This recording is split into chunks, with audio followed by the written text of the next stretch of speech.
Welcome. Another day of Bhagavad Gita Sadhana focusing on Samatvam, equanimity, being essentially the same in every situation. And ideally, you get to pick what that sameness is because often we just default, right? We get into a situation and we think, I'm going to act differently this time, and we act the same. Now, is that because that's who we are? Oftentimes, it's actually because of past habits that we've either picked up on our own or thought patterns and habits imposed upon us by our culture, our society, the religion we were raised in, etc. So, how do we get through the fake layers of the self that we identify with and go, that's me, that's really me, to what's deep down and truly you? That's one of the big things the Gita tries to emphasize. In chapter 2, especially, we were looking at, getting to the heart of who we are. And in chapter 3, which we're going to switch to now, we'll have a little bit of a question from Arjun. So here are verses 3:1 and 3:2 from the poetic translation of the Song of Your Soul series. Arjun,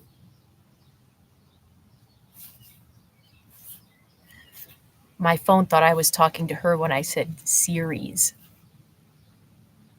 Okay, she's asleep again. All right. Arjun says, O Krishna, if you deem knowing superior to action, then why do you counsel that I take terrible action, long-haired one? You confuse my intellect with seemingly contradicting words, so speak for certain the one way by which I may reach the best ends.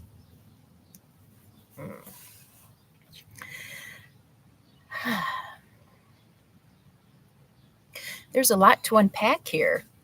Arjuna is saying, well, Krishna, if you deem knowing who I really am superior to acting in the world, then why are you encouraging me to take part in this battle, which, remember, could be an external battle or a representation of our internal conflicts.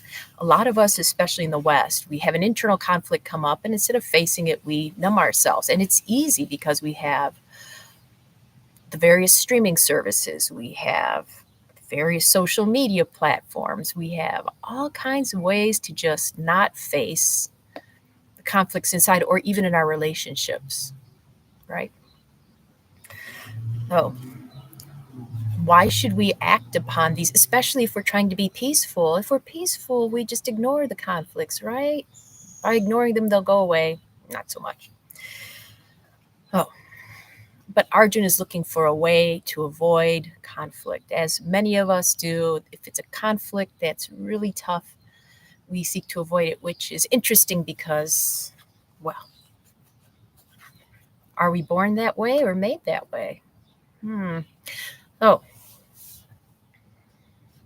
Arjun being a man of action. See, this is the kind of a paradox here. Arjun is a man of action. He's a soldier. He's a prince. He rules. He's the one that's always going off. Of all the brothers, he's the one that's always going off and taking trips and doing things and having all these wild events happen to him. So he's a man of action trying to avoid action. Okay. And because he's a man of action, the last two lines in these verses speak for certain the one way by which I may reach the best ends. So Arjun represents the part of us that needs to act in the world. And many of us, especially now in the West, kind of fall into the trap of these last two words, the one way by which I may reach the best ends. Well, if we look at Samatvam and equanimity, one of the things Krishna is going to say throughout the Gita is, well, this way is the best way, Arjun, and this way is the best way. And, oh no, this way is the best way, and now this way is the best way. Arjun's going to go, what are you talking about? What is the one best way? Krishna is saying all paths are equally good. Now, he could say all paths are equally bad, but that would have a different effect on us, wouldn't it? So all paths are equally good. We just have to learn to recognize that in every path we choose in life, we're going to end up being ourselves. We're going to bring our own selves to that path. We're going to make it our own, for better or for worse. So all paths are good. And, this is so important in our world because this idea of the best is a huge time waster. So if you're wanting to look at how this will affect your life, if you can get over this whole idea of the one best way, you're going to have not only free time, but a freer mind in that time. For example, I'm very perfectionistic. And you've probably heard the saying, the opposite of good is trying to be perfect. Because when you try to be perfect, or the opposite of getting anything done is trying to get it done perfectly. I can tell you that. Because there are some things I'm like, I'd love to do this, but not until I know perfectly how, which never happens. Or I need a new car. What's the best one? Where's the best deal? What's the best color? What are the best options? And we go to, and that's just anybody who's bought a new car recently, it's a big drain on the mind. Even with our maps now, our phones, what's the best way to get from point A to point B? And then they never know about the construction or anything, or the fun shortcuts, or what the most beautiful way is.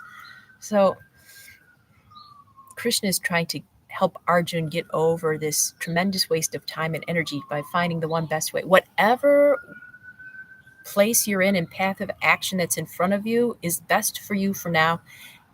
And just see that and do it. Trying to avoid it, it's going to just take time and energy. So what is best for you?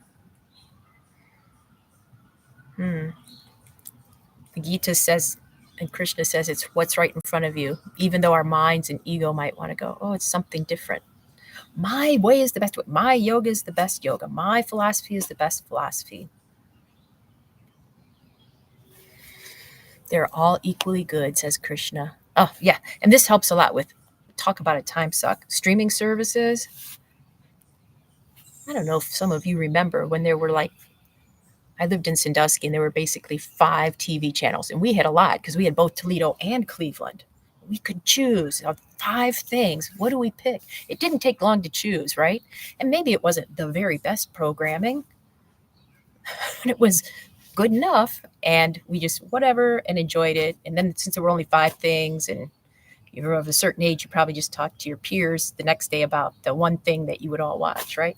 Now, oh my gosh, streaming services, it's like first you have to pick which one to watch, right? And then there's 100 options on them. And you want to find the best one. So you scroll and you scroll and you scroll and you scroll and you pick and you look on IMDb and Metacritic and then it's time to go to bed. So let's take this lesson with us, shall we? As we do our practice, our pose, we might be going, what's the best way to do the pose today? Let's see if we can just be with what's here in the moment and bring our best to it.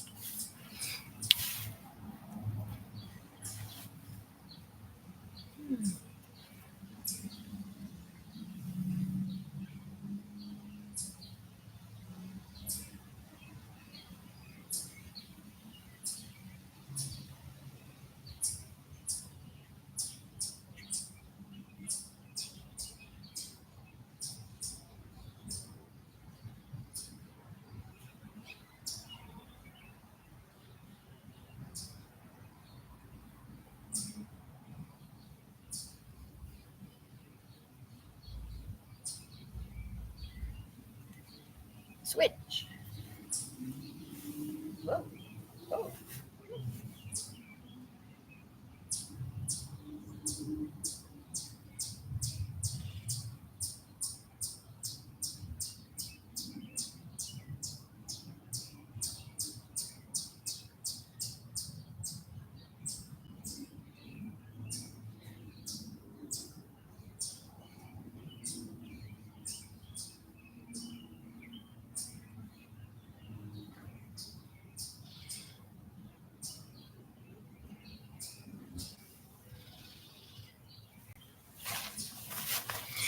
All righty.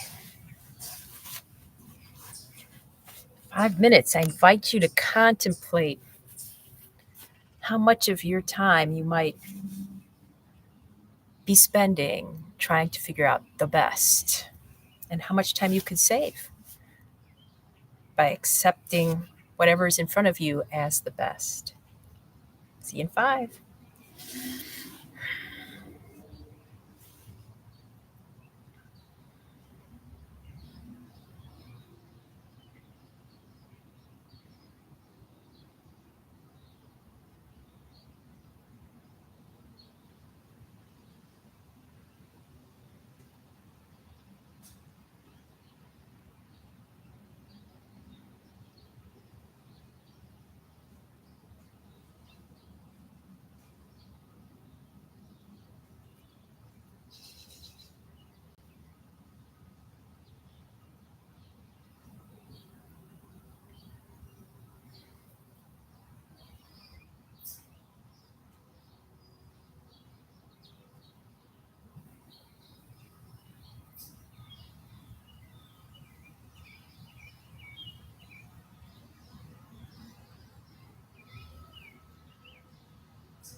Welcome back.